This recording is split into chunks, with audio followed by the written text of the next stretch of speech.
ஒருத்தரை பார்க்கலான்னா, ஆனால் 5 கிலோமீட்டருக்கு கியூ நிற்கிது. இப்போது காலையில் 6 மணிக்கு சிலுசிலுன்னு காற்றுல குழு குழுன்னு இருக்கிற இடத்துல இவங்க ரொம்ப என்ஜாய் பண்ணுறாங்க. திருப்பதிக்கு வந்துட்டு என்ன ஒன்று சரியான கூட்டம், கூட்டம் அவ்வளோ கூட்டம். கிட்டத்தட்ட நாங்கள் 3 கிலோமீட்டர் நடந்து வந்தோம். நடக்க முடியாததால் ஜீப்பில் வந்துட்டோம். இப்போ லட்டு வாங்க போகிறோம். நெய் வாசனை அல்லது லட்டு நெய் ஆனால் சார்ஜ் இல்லை கொடுத்துருப்போம். லைசே சார்ஜ் பார்த்தீங்களா? அப்போ சொன்னாங்கள 15 இடத்துல சுற்றி காட்டுறேன் பாருங்க.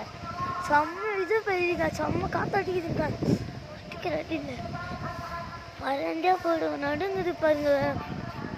இந்த இடத்துல திடீர்னு ஒரு புளி வந்துன்னா நீங்கள் என்ன பண்ணுவீங்க? கமெண்டில் என்ன பண்ணுவீங்கன்னு சொல்லிட்டு லைக் பண்ணுங்க, ஷேர் பண்ணுங்க, கமெண்ட் பண்ணுங்க. அடுத்த வீடியோ காட்டும். Bye bye, thank you.